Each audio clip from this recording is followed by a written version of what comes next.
Esta semana vamos a estar hablando sobre las fases que tiene un discípulo para ser un discípulo de Cristo, para cumplir un propósito grande en la vida. Y cada día vamos a estar estudiando algo importante que nos va a ir ayudando para saber cómo yo puedo ser un discípulo de Jesús y cumplir el propósito de Dios en mi vida. Porque recuerden que Dios nos eligió a todos antes de que naciéramos, ¿verdad? Ya nosotros habíamos nacido en su pensamiento, allí fuimos concebidos en la mente de Dios. Nadie de las personas que existe ha sido una casualidad o un evento, un accidente, ¿verdad? Todas las personas que usted mira a su lado es porque Dios decidió que naciera, ¿verdad? Ustedes saben que con la concepción de un hijo son miles de espermatozoides los que quieren entrar al óvulo y pues el más rápido de todos es el que entra. No es el más débil, el más chueco, el que no sirve, el que por casualidad, ay, entró por casualidad. No, no, hermano. Si usted está vivo hoy es porque usted fue el mejor de todo lo que tenía su papá. Entonces, ya usted tenía cualidades de ganador desde el momento en que usted nace. O sea, imagínense ustedes una competencia de espermatozoides y va a ganar el mejor y el más rápido, el que tiene las mejores cualidades de papá y las mejores, y va a tener las mejores cualidades de mamá. Pues ese ganador fue usted. Si usted existe fue porque usted ganó. Así que los demás pues murieron en el intento. Pero usted tiene un propósito en la vida. Y es que cuando usted de verdad se la cree, la vida comienza a cambiar. Porque usted puede decir, no, es que yo no sé ni por qué nací, pues yo nunca he sido feliz, la vida me ha golpeado, Y puede vivir en tu pasado pensando por qué te pasaron las cosas y nunca cumplir el propósito de Dios. Y hoy quiero decirte que Dios tiene un propósito para ti. Tienes aptitudes, tienes cualidades que no todas las personas tienen. Y es más, hoy veo aquí un promedio de 17 personas conectadas que no quieren ser igual al resto, los demás están durmiendo, pero hoy hay 17 aquí personas que quieren ser diferentes, que le han dicho al Señor, necesito algo para poder cambiar mi manera de pensar, necesito de ti, que es lo más importante. Y la dependencia de Dios es la cualidad número uno para ti. Cuando yo comienzo a buscar a Dios con el corazón, las cosas comienzan a cambiar. Y tú podrías decir, pero es que yo creo en Dios, yo oro, yo leo la Biblia y no logro mis sueños. ¿Qué está pasando conmigo? Ando enojado, ando triste, ando depresivo. ¿Qué está pasando conmigo? Y pues hoy vamos a estudiar sobre la primera fase de que tengo que conocer ciertas cosas en mí para saber qué me está deteniendo para lograr los sueños de Dios. Y todas estas cosas usualmente son puramente mentales, ¿verdad? Vemos aquí al cerebro y al corazón. Tomamos decisiones muchas veces en las emociones y usualmente identificamos las emociones en el corazón, ¿verdad? No, es que fue emocional, lloró, es emocional, tiene que ver con el corazón, gritó, tiene que ver con el corazón. Es que tú no piensas con la cabeza, dice la gente, cuando la gente se enoja, ¿verdad? Pero saben ustedes que las emociones que nosotros tenemos, todas fueron dadas por Dios como un mecanismo de defensa hacia lo que íbamos a enfrentar en la vida. Sí, o si usted mira a alguien enojado, no es porque la persona no está sin Dios. Si usted ve a una persona que se airó, no es porque la persona está sin Dios. Y hoy vamos a aprender a identificar cuando la tristeza, cuando todas las emociones están ahí por un motivo especial. Y vamos a hablar principalmente de la inteligencia emocional, que es la capacidad de mantenerme equilibrado en mis emociones al tomar decisiones. ¿Ok? Entonces la inteligencia emocional actualmente está siendo una de las cualidades número uno que las empresas están exigiendo a todos los individuos. Tú puedes tener título, pero si no tienes inteligencia emocional, es más, las empresas hacen un test para definir la inteligencia emocional de sus futuros trabajadores y dependiendo de su capacidad de dominarte, así lo contratan. Mientras más inteligente seas emocionalmente, más éxito vas a tener en el campo laboral, al relacionarte con la gente. Pero la inteligencia emocional es algo que Dios da también y que nosotros podemos desarrollar. Tú puedes decir, no, hombre, es que yo siempre grito, yo siempre me enojo, yo siempre hago esto. Y nuestras emociones nos dominaron en un momento que después nos arrepentimos de lo que hicimos. Entonces tú dices, ay, no, yo no soy inteligente. Pero saben que existen muchas inteligencias, ¿verdad? Matemática, lingüística, musical. Por ejemplo, yo aprendo más con un canto que, que si yo escuchara 20 sermones.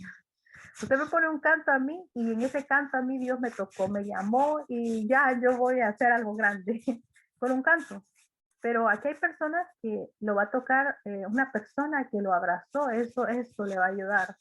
Una persona que los números, yo comienzo a hacer números ahorita que los israelíes le va a encantar y otros se va a dormir, ¿verdad? Porque cada persona ha desarrollado un tipo de inteligencia diferente de acuerdo a su, dónde nació, dónde creció, sus aptitudes.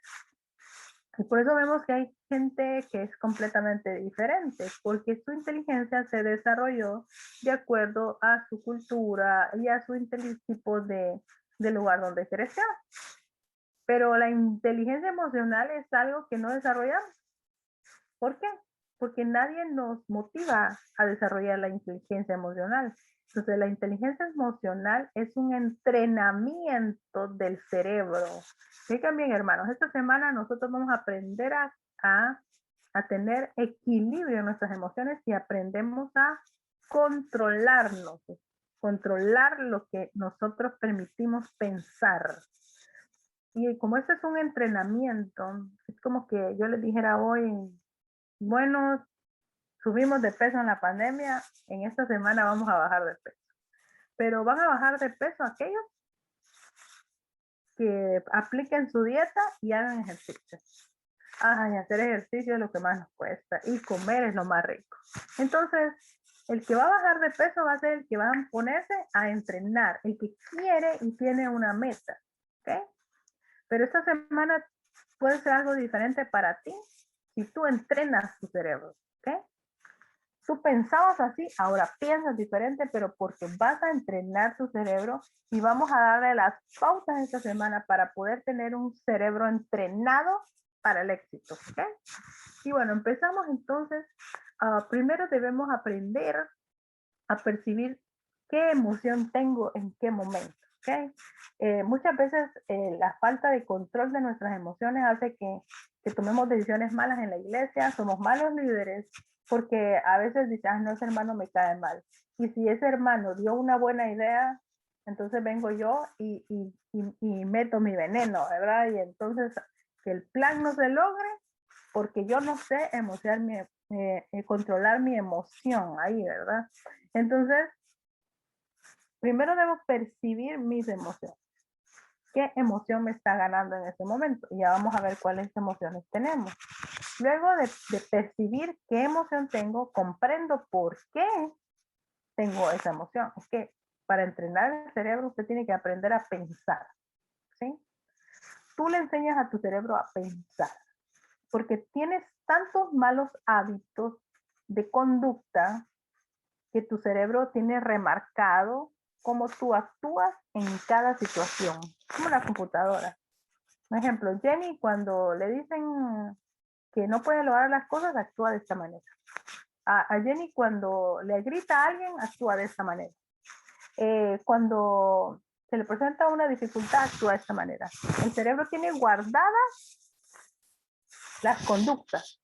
Entonces, cuando se te presenta un problema, tú repetiste tanto cierta conducta que el cerebro la guarda como en una caja. Esta es la manera de conducirse.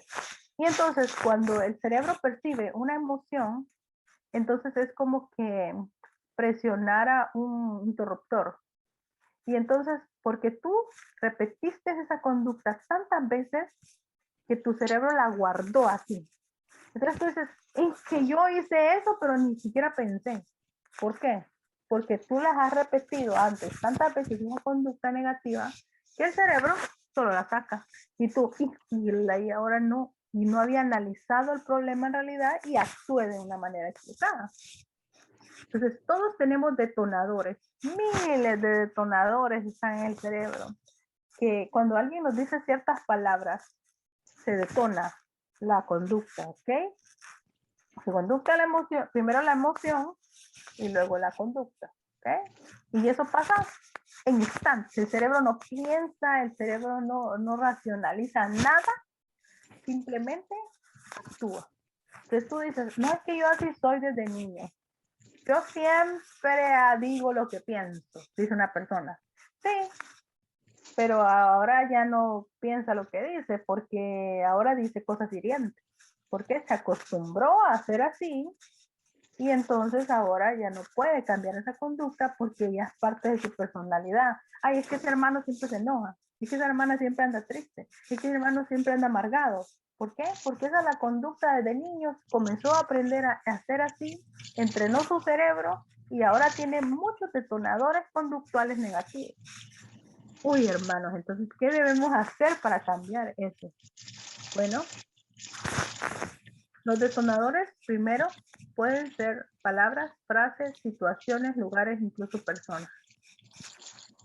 Entonces, si algo del pasado, por ejemplo, un trauma, alguien te dice una palabra que te recuerda ese evento negativo que tuviste en tu infancia, entonces un detonador para una conducta, así como actuaste en el pasado, vas a actuar ahora. ¿Ok? Entonces, pueden ser palabras, pueden ser situaciones, colores, tipos de ropa, tipos de personas. Y tú puedes decir a esa persona por qué le caigo mal, simplemente porque te pareces a alguien que antes le hizo daño y ahora su cerebro cree y lo cataloga como una persona mala y entonces te rechaza. ¿Ok? ¿Por qué? Porque fueron cosas del pasado y son detonadores en su conducta.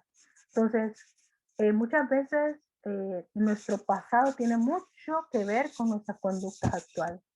Entonces, tú tienes que aprender a definir cuáles son esos detonadores que te encienden, que te enojan, que te hacen estar triste, y usualmente todo tiene que ver con pensamientos del pasado. Entonces, cuando tú reconoces esos detonadores, tú dices, tú te detienes. No, es que a mí, por ejemplo, a mí me hiere mucho cuando estoy tratando de hacer las cosas bien y llega algún hermano o alguien y me dice, mire, pero usted, lo que usted hace no sirve. Eso a mí me mata, literalmente. Y ese es un detonador para que me ponga a llorar. Y para que yo en la noche llore y piense, Señor, en realidad tú me llamas. Y comienzo a dudar de mi llamado. Entonces, cuando yo descubro que las palabras negativas que vienen a mi mente, que vienen de las personas que están a mi alrededor, cuando yo descubro que es veneno, que es mentira lo que están diciendo, entonces yo lo rebato. ¿Okay? Pero ya vamos a aprender cómo se hace, porque yo he aprendido que ese es mi detonador para la tristeza. ¿Sí? Yo lloro mucho cuando alguien me dice que no sirven las cosas que estoy haciendo. Entonces tú tienes que aprender a reconocer qué cosas son las que te hieren. Y pensar, ¿cómo voy a actuar ahora cuando alguien me lo diga? Porque entonces tú piensas antes de que suceda la situación. Y tú le dices a tu cerebro, no, yo voy a actuar de esta manera. Y actúas a la fuerza, aunque no quieras, actúas y ahora tu cerebro va a entender que esa es la conducta nueva y tantas veces la vas a hacer que ahora va a ser parte de tu personalidad. Ahora, ¿cuáles son esas emociones? Y miren qué lindo, porque estas emociones Dios las puso en nosotros por algo. ¿Sí? Primero, el miedo nos motiva a actuar para evitar consecuencias negativas. ¿Para qué Dios puso el miedo en nosotros? Si tú estás en un puente y miras para abajo, sientes miedo, ¿verdad? Y te quitas. ¿Ok? El miedo es bueno. El tener miedo no es malo. ¿Ok? El miedo nos ayuda a detenernos y a pensar en consecuencias y desventajas. Es que tengo miedo por... Entonces te detiene, ¿ok? El miedo es por eso. Pero el problema del miedo es de que a veces nosotros, el miedo puede ser a algo aparente o algo real. Y ahora les voy a poner ejemplo. Hoy solo vamos a hablar del miedo porque vamos a ver cada día una de las emociones. El miedo fue puesto por Dios para detenerte a consecuencias negativas reales a tu vida. Pero a veces nosotros tenemos miedo a cosas irreales que solo están en nuestro pensamiento. Entonces, muchas personas de la Biblia tuvieron miedo. ¿Y es por eso que estaban mal? No. Vemos muchas veces en la Biblia, no temas, no tengas miedo. ¿Por qué? Porque esas personas tenían miedo a algo irreal. Y aunque parecía real, ¿verdad? Vemos a Pedro caminando sobre el agua. Qué loco hace eso, ¿verdad? Qué loco se mete al agua a caminar en el mar en media tempestad. Y él pudo haber dicho que Jesús, qué loco quiere ir ahí al mar y caminar, ¿verdad? Algo, lo más real que podía haber sucedido en esa situación es que se ahogara. Pero él dio el paso. Pero ¿qué pasó cuando ya estaba en el agua? Tuvo miedo. ¿Ok? Miedo porque se dio cuenta que podía ahogarse y entonces se ahogó. Casi se ahoga, ¿verdad? Entonces, el miedo, Dios lo puso a ti para que tengas cuidado de las cosas negativas, reales que te pueden suceder. Pero a veces nuestros miedos están basados, no nos permiten avanzar por cosas irreales. Y les voy a poner un ejemplo de esto. Una persona que dice, no, es que yo no lo puedo lograr en la vida. Es que yo tengo miedo a fracasar y entonces se queda sentado y no hace nada. Una persona que dice, no, es que yo tengo miedo de que yo nunca me voy a casar. Y entonces la persona vive triste todos los días por ese miedo y su tristeza le trae amargura y anda amargada. Y la misma persona hace que la gente se aleje de ella. Porque su pensamiento de que nunca se va a casar y que nadie la quiere hace que se vuelve una persona negativa, tóxica, que nadie quiere estar con ella. Vean su miedo, cómo se transforma en algo real, ¿verdad? Una persona que dice, no, es que yo tengo miedo que mi esposo me deje, y pasa pensando que su esposo la va a dejar, la va a dejar, la va a dejar, la va a dejar. Y entonces, y su esposo está trabajando, está yendo a trabajar por ella, él la ama, la cuida, y ella tiene miedo que la deje. Entonces, miren, cuando tenemos miedo pasa lo siguiente. El miedo segrega un líquido en todo nuestro cuerpo para detenernos. Pero en realidad es como una alarma que se enciende en el cerebro. Miedo, alerta, alerta, alerta, algo va a pasar. Y tu cerebro, y tú tienes miedo a algo que es irreal, ¿sí? A algo en lo que tú necesitas ejercer la fe. Y entonces, como tú pasas, tu cerebro pasa, ustedes podrían vivir con una alarma que suena toda una tarde. No, es demasiado. Tú quieres ir y apagar esa alarma, pero el cerebro está, y no hay un peligro real. Pero como tu pensamiento te dice que tienes miedo, entonces el cerebro se pone en estado de alerta y tú pasas con el todo el día, años, meses con el miedo, tu cerebro. Y es que no puedo dormir. ¿Por qué tu cerebro está con una alarma que pita y pita? Es que no puedo, y es que mi cabeza no me deja. Por años, por años, por años. Y entonces el cerebro está esperando a que tú hagas algo para que se apague la alarma, pero como tú estás en miedo hoy, miedo mañana, miedo una semana, el cerebro se cansa. Y entonces pasa con ese temor y nunca logró nada, nunca duerme, nunca es feliz, porque la alarma sigue, porque tú no haces nada. Entonces, mis queridos hermanos, el miedo a veces no nos permite lograr los sueños que Dios tiene para nosotros. Si yo no soy capaz, si yo no lo voy a lograr. El miedo nos deja incapaces de hacer las cosas. El miedo nos paraliza. Así que, mis queridos hermanos, Dios quiere que nosotros podamos definir qué cosas están haciendo, qué pensamientos no están permitiendo que tú y yo podamos lograr el sueño de Dios. Recuerden que el miedo es una emoción dada por Dios ante un peligro real. Ahora, es importante que nosotros podamos comprender que hubieron personas, ay, se me fue. Bueno, hubieron personas que tuvieron miedo y que siempre van a tener miedo, pero que lograron muchas cosas en su vida. Y una de ellas me gustó, ahorita estaba leyendo, de Michael Jordan, que fue despreciado por su misma escuela, ¿verdad? En su escuela le dijeron, no, tú no sirves para nada, y no entró al equipo del equipo de básquetbol de la escuela, de su propia escuela. ¿Se imagina a su entrenador cuando vio quién llegó a ser Michael Jordan? ¿Qué hubiera pasado si él hubiera dicho, no, yo no sirvo para nada, ni a mi escuela, pues ni en la de mi escuela puede entrar? Y el miedo lo hubiera paralizado, nunca lo hubiera logrado. Thomas Alva Edison, ¿verdad?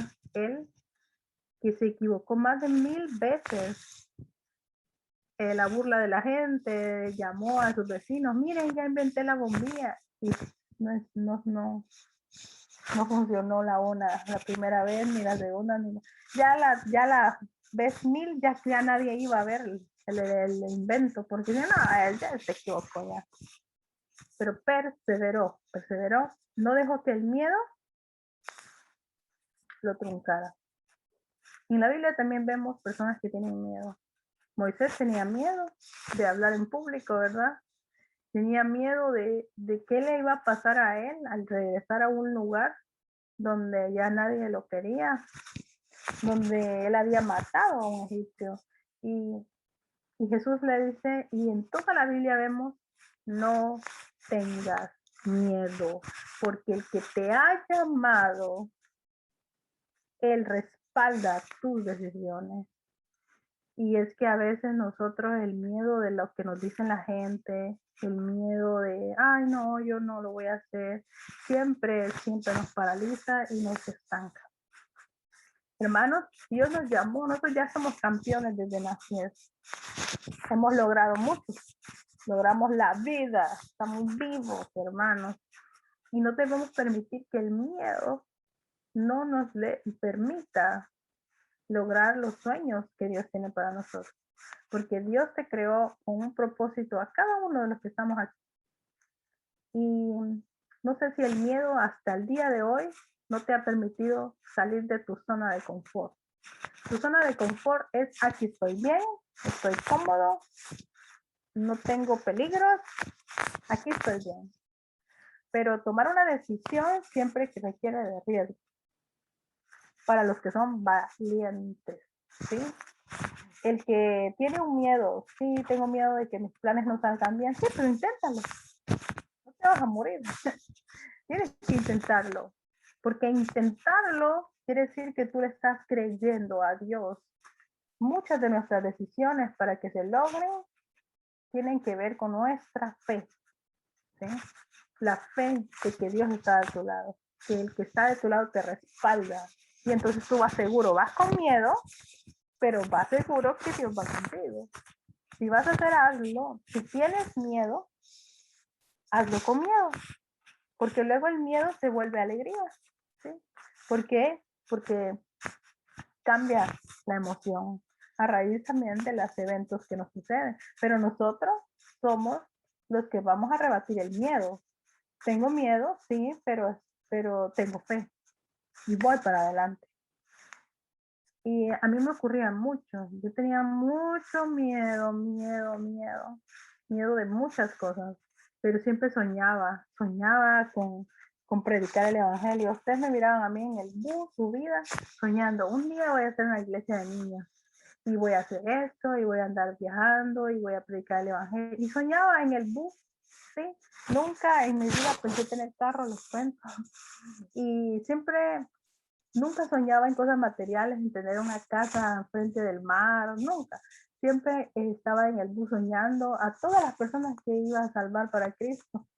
Y recuerdo que todos esos sueños se han hecho realidad porque tenía miedo, claro que tenía miedo de viajar a un país que no era mi país, que allá me pasara algo malo. Es más, alguien me preguntó, ¿nunca has tenido miedo de estar sola en una casa o de irte para un lugar que no? Hermanos, realmente ese miedo se perdió en el momento en el que di el paso. Me fui y de ahí para allá Dios lo ha hecho todo. Pero necesitamos vencer. El primer paso es que tu cerebro dice, tenía miedo y lo hizo. Entonces él guarda ese recuerdo y cuando vuelve a venir el miedo otra vez, tú lo vuelves a hacer y entonces dices, no, esta es una persona que aunque tiene miedo, siempre lo hace, actúa. Entonces tu cerebro lo guarda como una conducta y entonces tú eres una persona que no importa las cosas malas que le pasen o el temor que pueda llevar en el camino, va a ser una persona que lo va a lograr siempre. Por eso es que la persona que siempre tiene miedo nunca logra nada. Y puede ser de que sí ha logrado cosas, pero no logra su llamado principal, que es el llamado de Dios a cumplir un propósito. Dios quiere que tú cumplas tu propósito, porque al cumplir tu propósito, tú vas a ser feliz. Hermanos, ¿están escuchando eso? El día en que tú cumplas el propósito que Dios tiene para ti, ese día vas a ser feliz. Puede ser que estés haciendo muchas cosas que sí, que están bien, pero mientras no cumplas el propósito de Dios, no vas a ser una persona feliz. Así que mis queridos hermanos, no tengas miedo. Si vas a hacer algo, hazlo con miedo. Y entonces tú vas a estar dando esa pauta para ser una persona con éxito, una persona que logra las cosas en la vida. Así que si ustedes tienen amigos, hermanos de la iglesia, invítenlos mañana, porque esta semana va a ser una semana diferente si nosotros comenzamos a entrenar el cerebro. Piensa diferente y las cosas van a comenzar a cambiar. Pongamos nuestra vida en las manos de Dios, porque el que lo ha prometido es fiel, hermano. Él es fiel y Él va contigo. Así que no tienes que tener miedo. Pero si tienes miedo, hazlo con miedo. Que Dios me los bendiga.